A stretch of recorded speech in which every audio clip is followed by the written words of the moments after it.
did you work with that, or who did you work with that you was like, I can't believe I'm working with this person?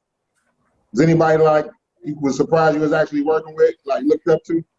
Well, it's a lot of those. A lot of those over the years. I mean, one of them was one of my tragedy stories in comedy. Somebody I worked with that you would have never known because you never saw me, because nigga, I got cut out the movie, but I worked with that motherfucker. Right. I got the pictures to prove it. You know what I mean? Right. You probably saw this movie. It was one of the biggest movies of all time, and a nigga got cut out of it. What movie was that? What movie? No, you probably didn't even know this. I was in the movie Castaway. No shit. I just watched Castaway. Who was in Castaway? Who was the star of Castaway? Tom Hanks. Tom Hanks. And you would have said Alex Thomas if I was in that bitch. Oh, What? wow. Man, let me tell you something. It's kind of a long story short, but for me doing a bunch of black movies and I was in all the hood classic, I was like, man, this is the movie that's about to change my fucking life. I am no longer just going to be doing the nigga movies. Don't get wrong. I made millions of dollars doing that, and it was fun. And I loved the black people knew who I was. Right. But if I had been in that movie, your dentist, your lawyer, and your claims adjuster would have known who Alex Thomas was. You know what I mean? Right. Long story short, man, maybe a week or two before the movie came out, I got a call. I'm talking, a nigga got a suit made for the premiere. That's right. That's how serious I was. Okay. They called me like a week or two, I can't really remember, and told me that my scene got cut out the movie. And it was one of those kind of, I was the fleet manager at FedEx before he got on the plane. Okay. And the scene was with me, Helen Hunt, and Tom Hanks. And it was one of those kind of things, if I have to put it in hip hop terms, it's like a guy, you always hear rappers being like, nigga, I did 30 songs, but only, 12 could fit on the album. Right. So it was the hard decision of what song I'm not going to put on that. Man, it was like, the scene was like, I think maybe 5 minutes. And that was the 5 minutes would have put it over too long for the movie. So they had to edit it out. And Robert Zemeckis, who directed the film, and he was like, man, it was heart-wrenching that we had to do that, and your scene was so great, but it was something we had to do. When I tell you, nigga, I was ready to go play in traffic. When I tell you, I was ready to find the closest bridge to jump off of. Like, I went so far that I was going to take the little picture I took with Helen Hunt and Tom Hanks. I was going to blow that bitch up and make it a billboard on Sunset, nigga, like in Hollywood. I think it was my goddamn movie. Wow. Now, here's the crazy part. Here's the crazy part. Not only, huh? I'm sorry. I was going to ask you, did you have a speaking part on that little 5 minutes? You talking about my scene? Yes. Of course. But that's what would have changed my life. But here's the cold part about it. So I'm crushed. They told me that they still had 2 passes for me to come to the premiere. I'm like, why the fuck would I come to a premiere that I'm not going to be in? Right. So the answer was hell no. I was upset. I was mad. I was depressed. I say all this because you asked me I think your question was, what was your question? Who was the biggest or a person I'd want to work with? What was it? You worked with that you couldn't believe that you was actually working with that person. Okay, yeah. So that was Tom Hanks and Helen. Here's the crazy part. I'm going to cut to 6-7 years later. Now I'm married. I live with my wife. She sees residual checks that come to the house from different movies and TV shows I've done over the years, right? This huge ass check comes to my house.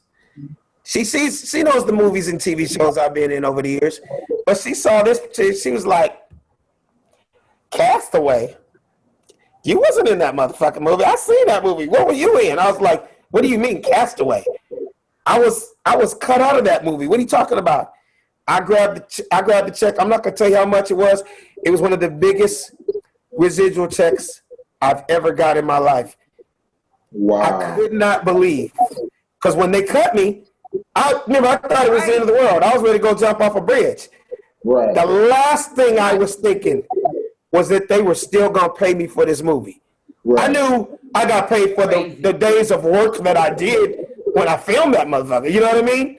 Right. But I did not know that I was going to get residuals for the rest of my life. So long story short, I still get paid for one of the biggest movies of all time. But nigga, I ain't got no video to prove it. Wow. Hey, you got the check. You got that check to prove it, though. Don't get me wrong, the checks are beautiful, but like, nigga, that could have. You understand? If I had been in that movie, I could have easily been in the next Star Wars. Right. Nigga, that would have been me in Fast and Furious instead of Tyrese. Nigga, you get what I'm saying? Like that's how this game works. Like when Dave Chappelle did You Got Mail with Tom Hanks, that changed his life and his career. Nothing against all the black movies and all TV shows that I've been in that made me famous, and that's good and that's great, and I appreciate it and I love my people. But it's just a different level when you can be in a movie next to a huge white actor. Right. Because now they look at you differently, and now your money's different, everything. Right. Nigga, two lines in a Star Wars movie is bigger than you being a star in a nigga movie. Yeah. Absolutely. You get what I'm saying? Absolutely. So that's just the game. I was about to say, how did the fuck did that come up? But you asked me a question that's what pertained to it.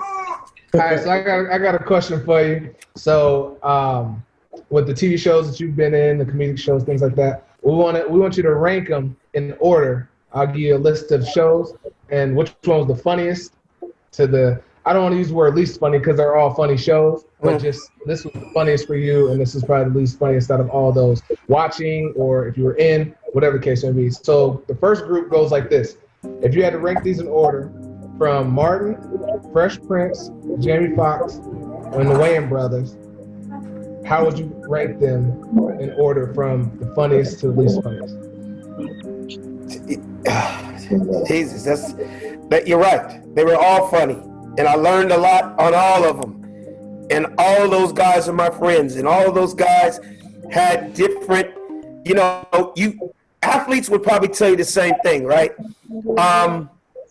Your peers and the people that you're around, they kind of rub off on you in different ways.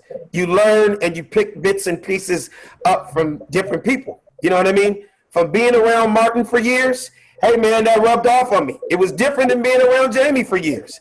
What Jamie rubbed off on me wasn't what Will Smith rubbed off on me. What the Wayans family rubbed off on me was different.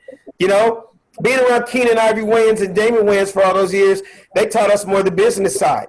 A lot of people don't know, don't be a menace to South Central while drinking your juice in the hood. Hood Classic, my first movie, but was also one of the first movies I wrote on.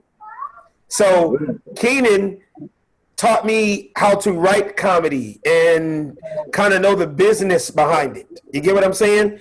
The Wayans family, they just kind of adopted me as the honorary Wayans. Like, those niggas worked their ass off and created their own niche in Hollywood, and I will always respect them for that. They didn't sit around and wait for white Hollywood. All their super huge projects, they wrote, they produced, and they made it happen. They didn't wait for nobody. So that's something I learned from being around the Wayans brothers and the Wayans family for years. You get what I'm saying? Yes, Will Smith didn't have to do what he did for me, man. People ask me, what's Will Smith like, man? He's the most humble, rich ass nigga I know that helped me out and didn't have to. I mean, you got to think about it, man. I was a broke stand-up comic. I had $11 in my pocket. I caught the bus to the Laugh Factory one night. I had only been doing comedy 6 months, and he just happened to be sitting in the front row of the Laugh Factory one night. I had only been doing comedy 6 months. I got off stage. He was like, yo, man, you are funny as hell. My name is. I was like, nigga, I know who you are. Shit. You Will Smith. He goes, yeah, man, I got this brand new TV show. I'm like, Fresh Prince of Bel-Air. I watch it every week. It had only been on 2 years at that time. He goes, man, you're hilarious, man. He goes, do you write? I'm like, nigga, you got a pen? He was like, well, do you think you can come down and help us with some funny stuff like what I saw on stage tonight?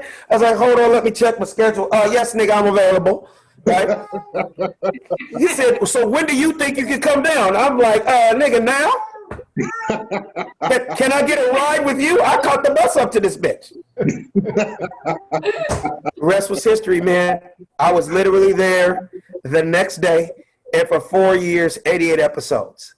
He didn't have to do that. He did not have to do that, and that opened up all doors for me. Man, he threw me in a writer's room with these white boys that wrote Happy Days and Home Improvement and Seinfeld and some of the biggest shows of all time. You know what I mean? I never wrote nothing but the little jokes that I had. You know what I mean? Right. Wow. That's just the epitome of being in the right place at the right time. So it's really hard to say what was first, what was second. You just named 5 things that I didn't realize early in the game that this was going to mold me for the rest of my life in this business. You know what I mean? You want to be around people doing as much, if not more, in your field. You got to be around that. If you can't hang around a bunch of suckers and think that you're gonna come out of that, because you know what I mean. You got to be around people that are pushing the envelope, that are trying to do what you do, and that's how you get better. That's how you learn. You know what I mean? When I see people that hang around a bunch of losers and nobody's doing shit, it's gonna be real hard for you to pull up out that crowd. You know what I mean?